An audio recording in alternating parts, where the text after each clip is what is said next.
Friend, आपका YouTube channel concept science classes में आपका हार्दिक स्वागत है।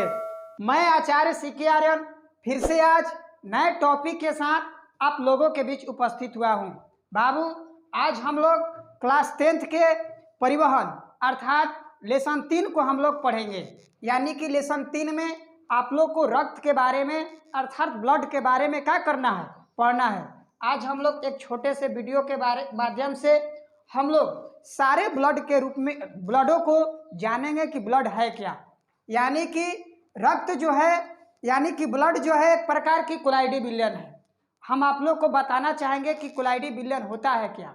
कोलाइडी विलयन उसी को बोलेंगे जिसको अगर आप छानते हैं तो उसका कुछ पार्ट जो होता है ऊपर आ जाता है और कुछ पार्ट जो होता है नीचे गिर जाता है। उसी को हम लोग क्या बोलेंगे, कोलाइडी विलयन।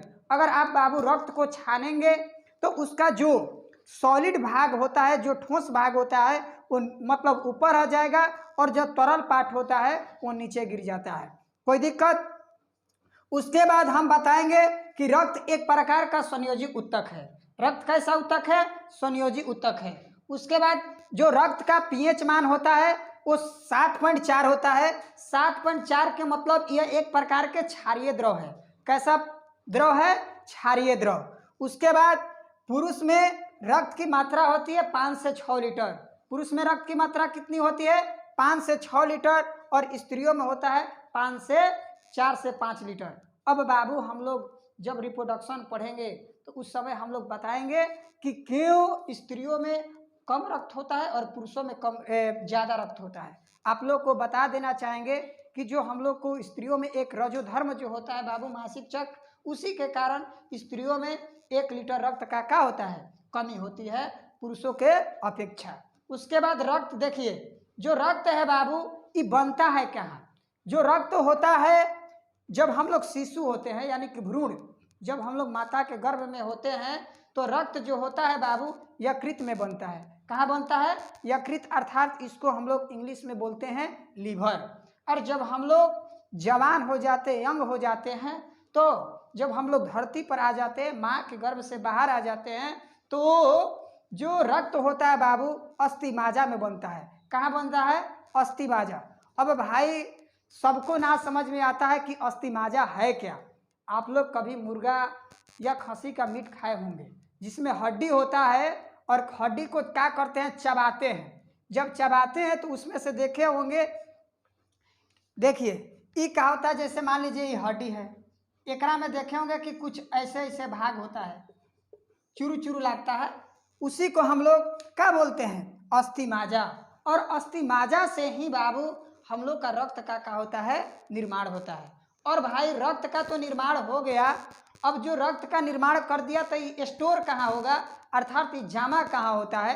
तो ये ब्लड बैंक, जिसको हम लोग ब्लड बैंक प्लीहा को बोलते हैं, ये जमा होता है कहाँ? प्लीहा में। और प्लीहा इसको और एक नाम से जानते हैं जिसको बोलते हैं हम लोग स्प्लीन। इंग्लिश में क्या बोलते हैं इसको? स्प्लीन, या इसको हम तिल्ली भी बोलते हैं। एक तिल्ली भी बोलते हैं, इंग्लिश में इसको स्प्लीन भी बोलते हैं। और ये भी याद रखना है कि प्लीहा में ही रक्त की क्या होती है, मृत्यु होती है, अर्थात डेथ होती है। कोई दिक्कत? अब देखो बाबू, हम लोग के शरीर में, यानी कि पुरुषों के शरीर में हीमोग्लोबिन की जो मात्रा होती है 14 ग्राम डेसीलीटर होता है और स्त्रियों के शरीर में 13 ग्राम डेसीलीटर होता है। अब हम एक बात आप लोग को बता देना चाहते हैं, जो हम लोग का रक्त होता है लाल क्यों दिखाई देता है भाई? तो लाल दिखाई देने का कारण एक ही है कि हीमोग्लोबिन नामक एक प्रोटीन होता है, इसी के कारण हम लोग का रक्त जो होता है लाल दिखाई देता है। कोई दिक्कत? और हीमोग्लोबिन का काम क्या है? अगर जिसके शरीर में हीमोग्लोबिन की मात्रा अधिक होगी उसका शरीर जो होगा बाबू सॉफ्ट होगा, और जिसके शरीर में हीमोग्लोबिन की मात्रा जब अधिक होगा उसका शरीर लूज होता है। आप लोग देखे होंगे कि स्त्रियों के शरीर जो होता है पुरुषों के अपेक्षा क्या होता है, लूज होता है। क्यों? क्योंकि उसमें 13 ग्राम डेसीलीटर ही, यानी कि क्या होता है बाबू, हीमोग्लोबिन होता है। कोई दिक्कत? रक्त हम बता दिए एक प्रकार का कोलाइडी विलयन है। रक्त एक संयोजी उत्तक है। रक्त का पीएच मान 7.4। पुरुषों में रक्त कितना होता है? 5 से 6 लीटर। स्त्रियों में 4 से 5 लीटर। और जब हम लोग शिशु होते हैं यानी कि भ्रूण में रहते हैं, माता के गर्भ में, तक कहाँ बनता है रक्त भाई? लीवर में। और जब हम लोग धरती पर आ जाते हैं तो रक्त बनना स्टार्ट हो जाता है अस्थि माजा में। कोई दिक्कत?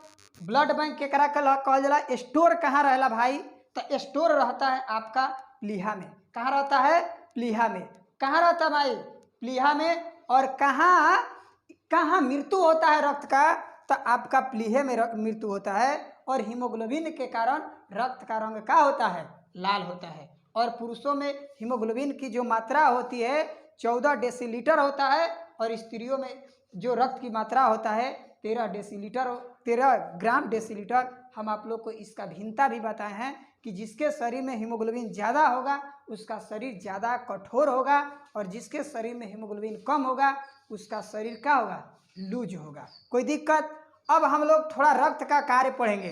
अगर बाबू आप लोग परिवहन अब पढ़ रहे हैं, हम आप लोग को परिवहन बताए थे, यानी कि जीवों के शरीर में खाद्य पदार्थों को एक स्थान से दूसरे स्थान तक भेजना ही परिवहन कहलाता है, यानी कि स्थानांतरण करना ही परिवहन कहलाता है कि नहीं कहलाता है? यानी कि देखिए हम लोग का जो ब्लड होता है बाबू, यानी कि पूरे शरीर में क्या करता है? घूमता रहता है। पूरे शरीर में क्या करता है? घूमता है।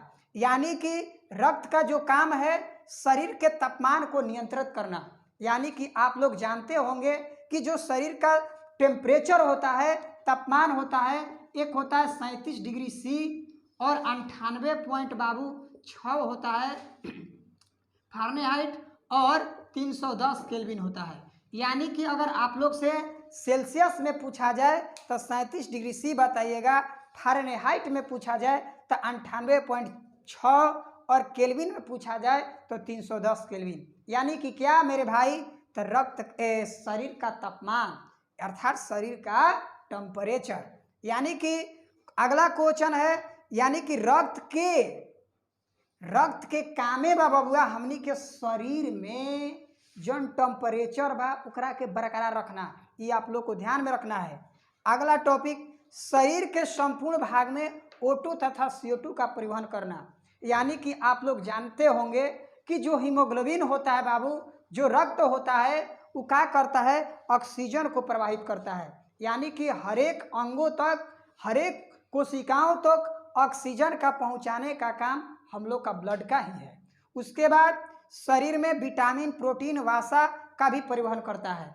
आप लोग मतलब हरेक चीज़ खाते होंगे जिसमें विटामिन, प्रोटीन जब आता है तो हम लोग के छोटी आंत के बाबू इलियम से वो क्या होता है? अवशोषित होकर रक्त में क्या हो जाता है? मिल जाता है, जिसके कारण वो रक्त के माध्यम से संपूर्ण शरीर में क्या हो जाता है? फैल जाता है। कोई दिक्कत? उत्सर्जित पदार्थों का भी परिवहन करता है। जो भी बेकार पदार्थ होता है उसको भी बाहर निकालने का क्या करता है? काम करता है। कौन? ब्लड।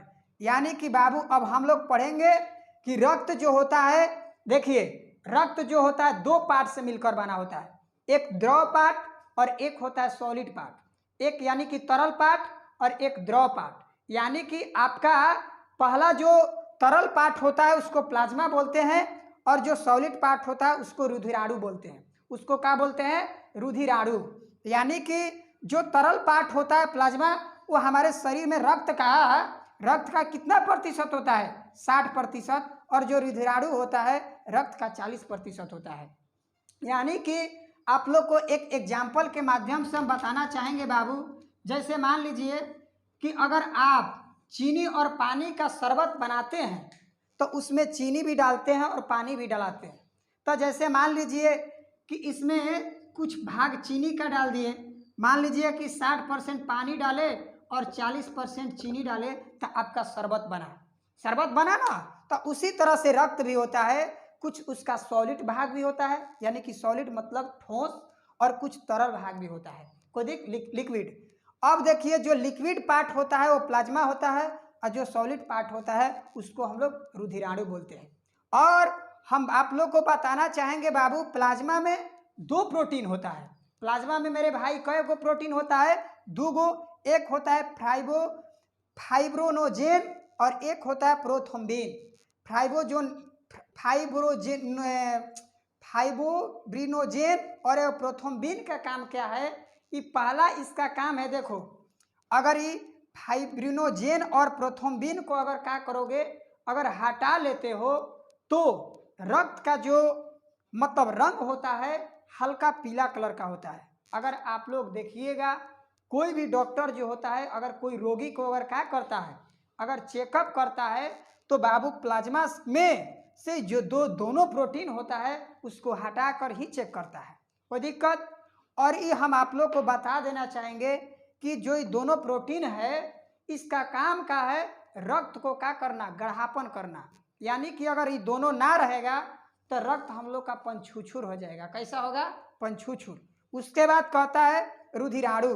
रुधिराणु जो होता है, रुधिराणु बाबू ये सॉलिड भाग है, ये 3 पार्ट में बटा है, आरबीसी, डब्ल्यूबीसी और प्लेटलेट्स। आरबीसी, डब्ल्यूबीसी और प्लेटलेट्स। यानी कि आरबीसी का फुल फॉर्म होगा रेड ब्लड सेल, और डब्ल्यूबीसी व्हाइट ब्लड सेल, और प्लेटलेट्स जानते हैं। यानी कि आरबीसी को हम लोग एरिथ्रोसाइट के भी नाम से जानते हैं, और डब्ल्यूबीसी को ल्यूकोसाइट, और प्लेटलेट्स को थ्रोम्बोसाइट। कोई दिक्कत? अब हम आप लोग को बता देना चाहेंगे बाबू, जो रक्त होता है उसका लगभग 10 लाख यानी कि पार्ट आरबीसी होता है। आरबीसी का जो आकार होता है बाबू गोल होता है। आरबीसी का आकार कैसा होता है? गोल होता है।